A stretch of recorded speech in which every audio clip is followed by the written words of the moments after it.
नमस्कार, आपके साथ मैं हूं सईद अंसारी और आप देख रहे हैं चुनाव आज तक। प्रधानमंत्री नरेंद्र मोदी की डिग्री को लेकर चल रहा विवाद थमने का नाम नहीं ले रहा। इस मामले को जहां आम आदमी पार्टी और उद्धव ठाकरे वाली शिवसेना तूल देने में लगी हुई है, वहीं एनसीपी चीफ शरद पवार अपने बयानों से न केवल विपक्षी दलों को झटका दे रहे हैं, बल्कि विपक्षी एकता के प्रयासों को भी फुस्स कर रहे हैं।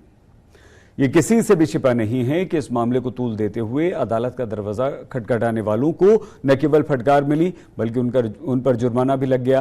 पीएम नरेंद्र मोदी के अनुसार उन्होंने 1978 में गुजरात यूनिवर्सिटी से ग्रेजुएशन, 1983 में दिल्ली यूनिवर्सिटी से पीजी की पढ़ाई पूरी की।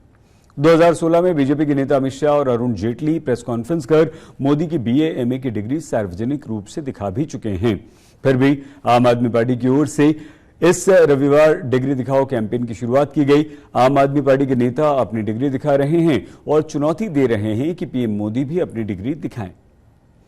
इससे पहले भ्रष्टाचार के आरोप में जेल में बंद मनीष सिसोदिया ने भी पीएम की शैक्षणिक योग्यता को लेकर देश के नाम चिट्ठी लिखी थी। वहीं कुछ दिन पहले गोपाल राय की ओर से 11 भाषाओं में पीएम की शिक्षा को लेकर विरोध जताते हुए पोस्टर जारी किया गया था।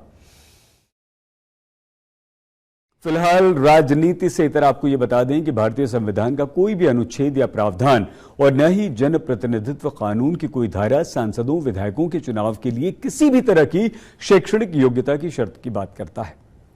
मतलब हमारे देश में, भारत में विधायक और सांसद बनने के लिए किसी भी तरह की कोई डिग्री की जरूरत नहीं है। संविधान सभा में भी इस पर खूब बहस हुई थी कि सांसद विधायकों के चुनाव में शैक्षणिक योग्यता की शर्त रखनी चाहिए या नहीं, मगर लंबी चर्चा के बाद यह तय किया गया कि चुनाव लड़ने के लिए शिक्षा को अनिवार्य नहीं किया जाएगा। हालांकि सरकार इसका यह भी मतलब नहीं है कि सांसद और विधायक अपने चुनावी हलफनामे में फर्जी डिग्री पेश करेंगे तो ये कोई गलती नहीं है। फर्जी डिग्री पेश करने का मतलब यह कि उम्मीदवार ने वोटर्स को गलत जानकारी देकर बहकाने का काम किया और इसके चलते उनकी सदस्यता जा सकती है।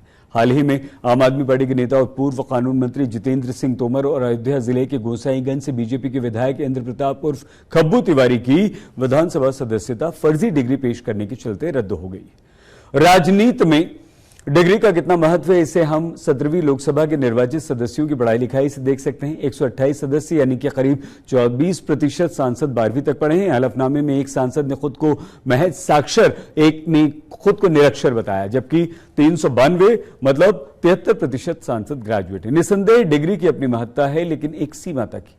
प्रतिभा किसी डिग्री की मोहताज नहीं होती।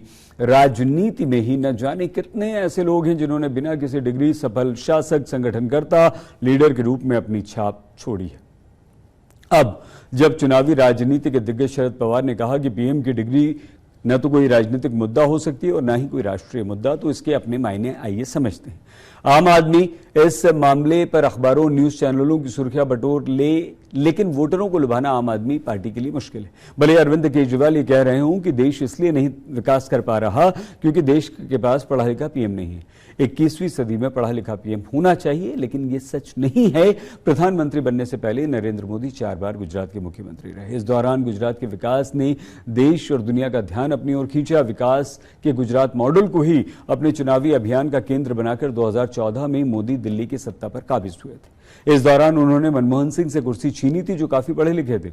बाद में 2019 के लोकसभा चुनाव में मोदी ने और बड़ी जीत हासिल की। इसी तरह सबसे अधिक पढ़े लिखे होने के बावजूद मनमोहन सिंह की गिनती सबसे कमजोर प्रधानमंत्री के तौर पर होती है। साथ ही 10 वर्ष प्रधानमंत्री रहने के बावजूद उन्होंने राज्यसभा का ही चुनाव लड़ा, लोकसभा चुनाव से दूरी ही बरती। डिग्री और वोट को लेकर एनसीपी के नेता अजीत पवार की टिप्पणी को भी सुना जाना चाहिए। डिग्री विवाद पर उन्होंने कहा, 2014 के आम चुनाव में क्या लोगों ने डिग्री देखकर मोदी को वोट दिया था? 2014 में उन्होंने कश्मीर से कन्याकुमारी तक एक ऐसा करिश्मा दिखाया जो बीजेपी के पास नहीं था। 2019 में भी यही दोहराया गया। तो 9 वर्ष बाद इन सभी मुद्दों को बाहर निकालने का क्या फायदा? जरूरी यह है कि लोग उनके काम को देखें।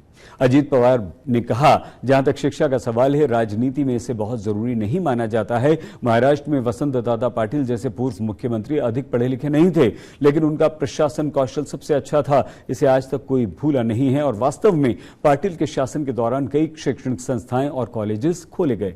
वैसे वसंत दादा पाटिल के अलावा जयललिता, एम करुणानिधि, उमा भारती, मेनका गांधी, अनंत गीते, विजयकांत सरी के तमाम ऐसे राजनेता हैं जिन्होंने कम पढ़े लिखे होने के बावजूद मुख्यमंत्री या या केंद्रीय मंत्री के रूप में बेहतर काम किया और चुनावी राजनीति में बहुत सफल भी ये लोग रहे। दूसरी ओर भारत के हर इलाके में शिक्षा व्यवस्था लचर है, फर्जी डिग्री लेने और देने का व्यापार जमकर चल रहा है। विकास के लिए भी शिक्षा जरूरी है, लेकिन अब भी ये चुनावी मुद्दा नहीं है। आपको शायद ही ऐसा कोई चुनाव याद हो जिसमें शिक्षा की उपेक्षा के कारण किसी पार्टी की हार हुई हो, या फिर शिक्षा की बेहतरी के लिए, स्कूल या कॉलेज की मांग के लिए, या जर्जर स्कूल या कॉलेज की स्थिति को सुधारने के लिए वोटर अड़ गए हों।